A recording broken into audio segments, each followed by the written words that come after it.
This channel does not promote any violent, harmful, or illegal activities. All content provided by this channel is meant for an educational purpose only. আর Subhajit full and ফাইনালের এই এপিসোডে আমরা আরো একবার ভরতপুরের যে বিধায়ক হুমায়ুন কবিরের দিকে নজর রাখবো। কেন? তার কারণ আবারও তিনি বিস্ফোরক। সাময়িক তিনি বিরতি নিয়েছিলেন, কিন্তু সাময়িক বিরতির পর আবারও ফর্মে ফিরে এসেছেন হুমায়ুন কবির। দলের জেলা নেতৃত্বকে আবারও নিশানা করেছেন ভরতপুরের এই তৃণমূল বিধায়ক। 11 তারিখের বৈঠকে অভিষেক ব্যানার্জি নাকি ধমকেছেন। স্বাধীনতা দিবস উপলক্ষে থাকছে বিশেষ অফার আদি ঢাকেশ্বরী বস্ত্রালয়, গড়িয়াহাট ট্রায়াঙ্গুলার পার্ক। সেটা তিনি বলছেন না, তিনি কি বলছেন যে জেলা যে তৃণমূল নেতারা রয়েছে তারা এইসব বলে অপপ্রচার করছে, এমনই অভিযোগ করা হচ্ছে ভরতপুরের এই তৃণমূল বিধায়কের তরফ থেকে। জেলা নেতৃত্বের একাংশকে ভুঁইফোড় বলেও কটাক্ষ করেছে। বীরভূমের তৃণমূল নেতা কাজল শেখকেও নিশানা করেছেন হুমায়ুন কবির। কি বলছেন শোনাই একবার আপনাদের। স্বাধীনতা দিবস উপলক্ষে থাকছে বিশেষ অফার আদি ঢাকেশ্বরী বস্ত্রালয়, গড়িয়াহাট ট্রায়াঙ্গুলার পার্ক।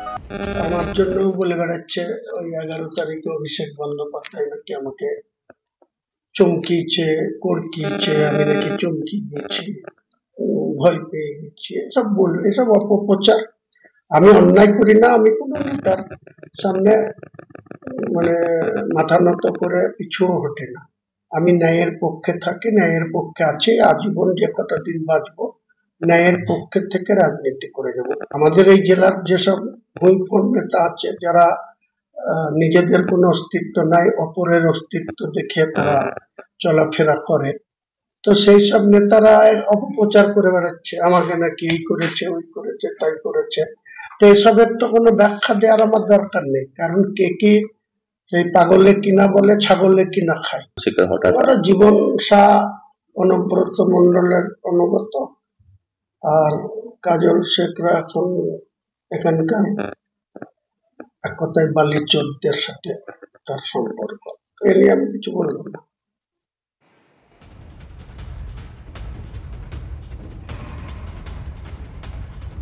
জগন্নাথ চট্টোপাধ্যায় এই মুহূর্তে আমাদের সঙ্গে রয়েছেন, বিজেপি নেতা। জগন্নাথবাবু, আপনি তো শুনছিলেন হুমায়ুন কবির জেলায় ফিরে আবারও জেলা নেতৃত্বকে আক্রমণ করছেন, পাশাপাশি কাজল শেখকেও নিশানা করেছেন। তিনি বলছেন এই কাজল বীরভূমের কাজল শেখ আর কি বালি পাচারকারীদের সঙ্গে যোগাযোগ রাখে। কিভাবে দেখছেন? দেখুন, উনি তো বলেই দিলেন যে পাগলে কিনা বলে, ছাগলে কিনা খায়, তার ব্যাখ্যা তিনি দেবেন না। তো কেন আমাদের কাছে বলুন তো এই পাগলে কিনা বলে, ছাগলে কিনা খায় তার ব্যাখ্যা চাইছেন?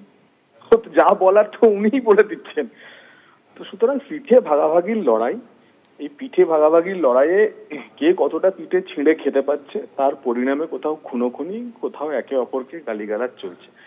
এটাই তৃণমূল কংগ্রেসের সংস্কৃতি। একে অপরকে বলছে এ বালি তুলছে, ওকে বলছে এ মারামারি করছে। তো যার ফলে এ নিয়ে আমাদের কি প্রতিক্রিয়া দেওয়া?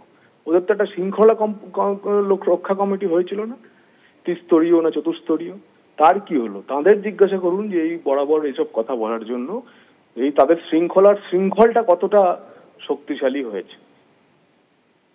ধন্যবাদ।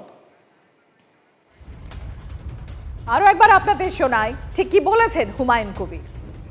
আমার জন্য বলে বেড়াচ্ছে ওই 11 তারিখে অভিষেক বন্দ্যোপাধ্যায় নাকি আমাকে চমকিয়েছে, কড়কিয়েছে, আমি নাকি চমকি দিয়েছি, ভয় পেয়ে গেছি, এসব বলবে, এসব অপপ্রচার।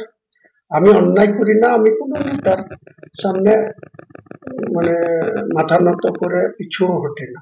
আমি ন্যায়ের পক্ষে থাকি, ন্যায়ের পক্ষে আছি, আজীবন যে কটা দিন বাঁচবো ন্যায়ের পক্ষে থেকে রাজনীতি করে যাব। আমাদের এই জেলার যেসব ভুঁইফোড় নেতা আছে, যারা নিজেদের কোনো অস্তিত্ব নাই, অপরের অস্তিত্ব দেখে তারা চলাফেরা করে, তো সেই সব নেতারা অপপ্রচার করে বেড়াচ্ছে, আমাকে নাকি এই করেছে, ওই করেছে, তাই করেছে।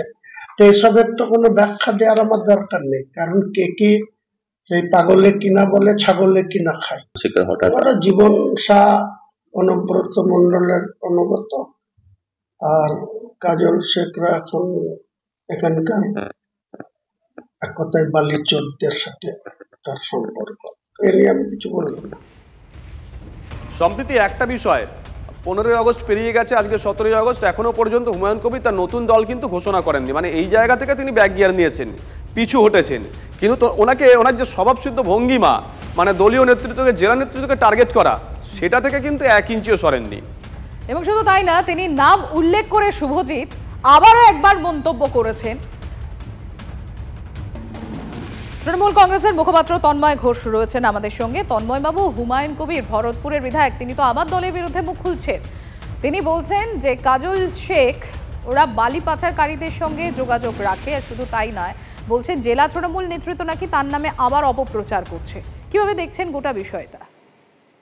দেখুন, হুমায়ুন কবিরকে নিয়ে নতুন করে কিছু কথা নেই, দলের পক্ষ থেকে সমস্ত কিছু জানানো হয়েছে। আপনারাই দেখিয়েছেন যে অভিষেক বন্দ্যোপাধ্যায় এবং রাজ্য সভাপতি সুব্রত বক্সির সঙ্গে মিটিং করে বেরিয়ে তিনি বলেছিলেন যে সমস্ত ঠিক আছে, আমি খুব খুশি এবং যা বলার আমি ভিতরে বলেছি, বাইরে বলবো না।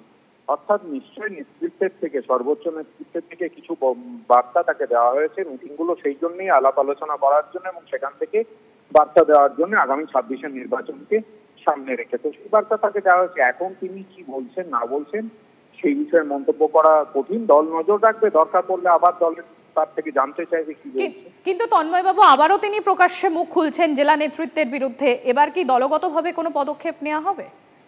দলগতভাবে আগেও তাকে শৃঙ্খলা রক্ষা কমিটির পক্ষ থেকে ফোকাস করা হয়েছিল এবং তিনি উত্তর দিয়েছিলেন।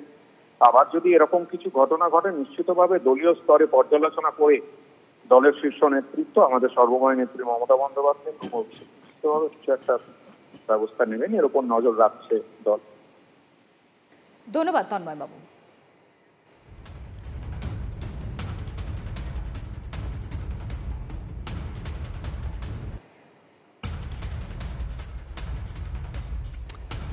হুমায়ুন কবির কিন্তু হুমায়ুন কবিরাই রয়েছেন। যেভাবে তিনি জেলা নেতৃত্বের বিরুদ্ধে সারা বছর ক্ষোভ প্রকাশ করেন, অনেকেই হয়তো ভেবেছিলেন যে অভিষেক বন্দ্যোপাধ্যায়ের সঙ্গে বৈঠকের পর এই ডান দিক বা দিকটা হুমায়ুন কবির করবেন না। তিনি কিন্তু তার জায়গাতে অনড় রয়েছেন। জেলাতে ফিরেই কিন্তু তিনি আবার দলীয় নেতৃত্বের বিরুদ্ধে ক্ষোভ প্রকাশ করেছেন। পাশাপাশি পাশের জেলার নেতা, জেলা সভাধিপতি কাজল শেখ, তার বিরুদ্ধে গুরুতর অভিযোগ এনেছেন।